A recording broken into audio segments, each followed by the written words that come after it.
सदगुरु कबीर का शब्द और यह जीव के ऊपर साहब इशारा करते हैं। पारक धीर कबीर गुरु सदबोध किया प्रचार, भर्म निवारो जीव की दीना अक्षय पदसार। यह जीव की भर्म अर्थात दुविधा को निवारण करने के लिए सदगुरु कबीर साहब स्वयं इस जगत में आके निरख के परख के इस जीव को शतनाम का जाप बताए और उन्होंने सही दिशा दिया। क्या? कबीर इस संसार में 5 रतन है सार, गुरु भक्ति साधु सेवा दया धर्म उपकार। यह 5 रतन बताए और आज यह सदगुरु कबीर साहब की वाणी पर लात मार के अपना कबीर पंथ से ही अलग होके अपना पारख पंथ निकाल दिया और अपने आप को कहते हैं पारखी।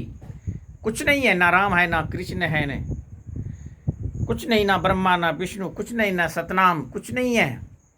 यह सब भगवान का, सब देवताओं का खंडन करते हैं। यह सनातन धर्म को नष्ट करने वाले हैं।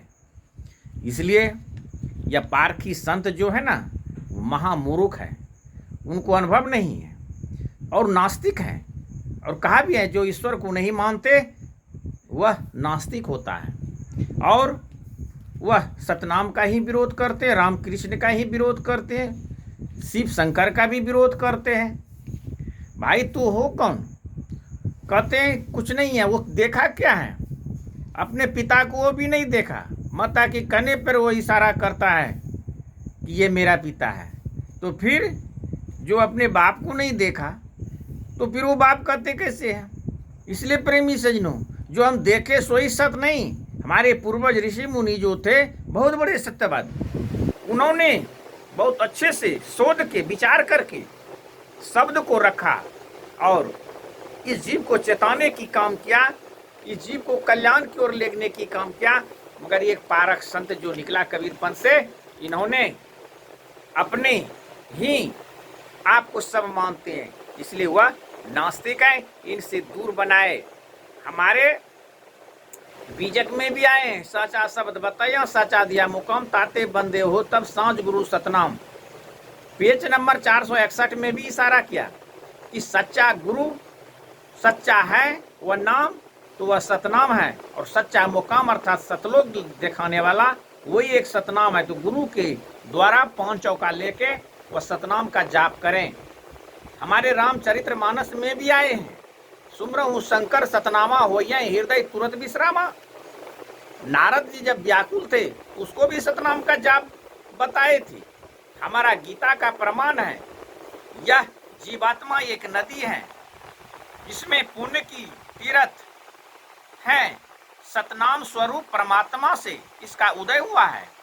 अब विचार कीजिए, गीता का भी प्रमाण है जो कि हमारे ये सतनाम सतपुरुष के विषय में गीता भी इशारा कर रहे हैं। दूसरा नंबर में भविष्य पुराण, श्रेष्ठ भोगों को भोग कर मेरे सतलोक को प्राप्त करेंगे। साधु ने अपनी यात्रा प्रारंभ किया। साधु संत जो है वो अपनी यात्रा को प्रारंभ कर दिया। वो सतनाम की सहारा लेके गुरु से दीक्षा लेके आगे बढ़ा, जो कि हमारे क्या कहते हैं हनुमान चालीसा में भी आए हैं, बाएं भुजा असुर दल मारे दाएं धुजा संत जन तारे। तो संत बनने की प्रयास करें और सतनाम का जाप करें, तभी हमारा उद्धार है, अन्यथा नहीं। इसलिए प्रेमी सजनों, हम सब जो है अपने आप को भूल गए। इसलिए सदगुरु कबीर देव ने भी कहा, कर्म करे कसाई का मुख से बोले अल्लाह राम, आशा करे वैकुंठ का क्या बुड़बक है भगवान। हम आपको ठग सकते हैं, हमको आप ठग सकते, ईश्वर गॉड को नहीं। इसलिए अल्लाह राम अर्थात हमारे मुसलमान भाई अल्लाह को मानते हैं और हिंदू भाई राम और कृष्ण को ओम को मानते हैं।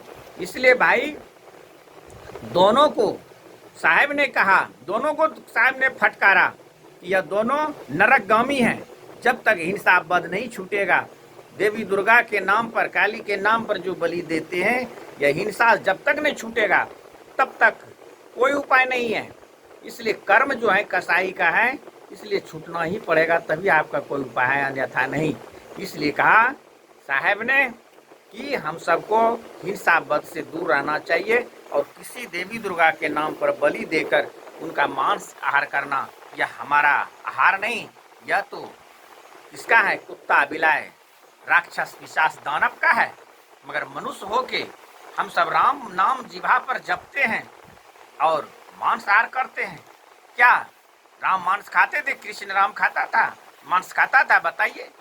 ना राम खाए ना कृष्ण खाए, कोई मांस मछली खाता था क्या? हनुमान जी मांस मछली खाते थे? नहीं, कुछ नहीं, सब के सब अहिंसक थे। इसलिए कहा नारद सारद सहित अहिंसा, सब अहिंसक थे, कोई हिंसक नहीं थे। मगर उनके भक्त होके सब हिंसक हैं।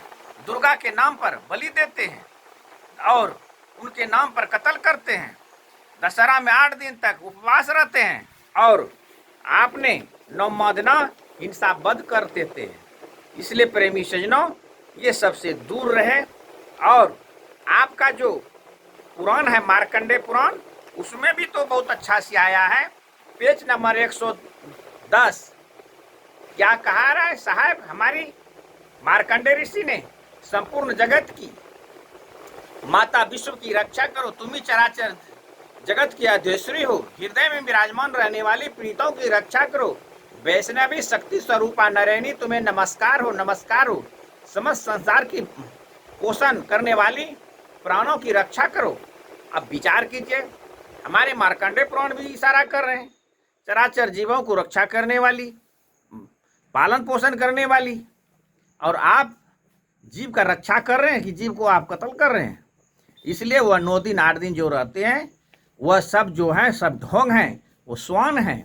इसलिए प्रेमी सज्जनों, वह सबको तजना ही पड़ेगा, तभी आपका कोई उपाय है। इसलिए हम सबको सजग रहना है।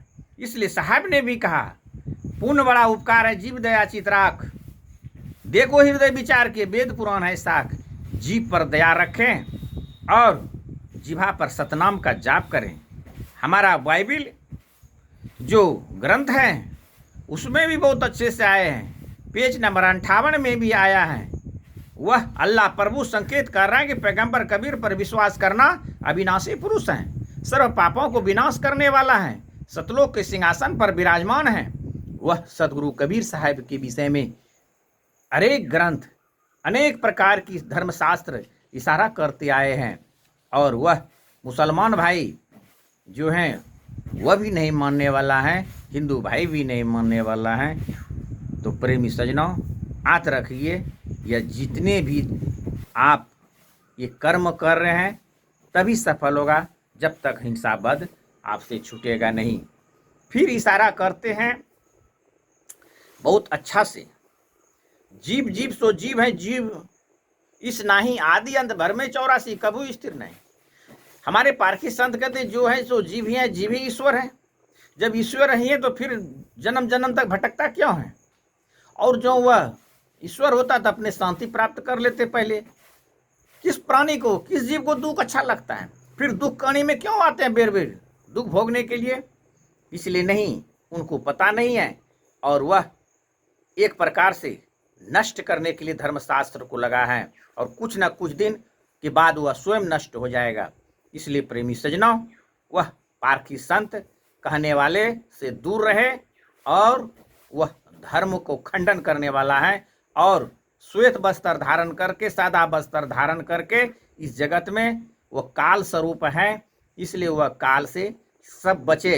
वैसे साहिब कबीर ने भी अनुराग सागर में भी कहा, वह पारखी संत का जो जन्म हुआ वह काल दूत का जन्म हुआ है, हंस मुनि दूत है, सादा कपड़ा पहन के कबीर साहब के नाम से वो ठक रहा है और जीव को भटका रहा है।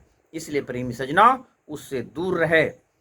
साहब कबीर बहुत अच्छे से कहे, स्वाति के बूंद सीपी में जाने से मोती बनता है, फिर वह मोती पानी नहीं बनते।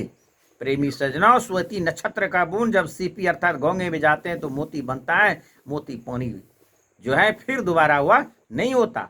उसी प्रकार से यह जीव एक बार सतलोक में जाने के बाद फिर यह जीव मृतलोक में नहीं आते।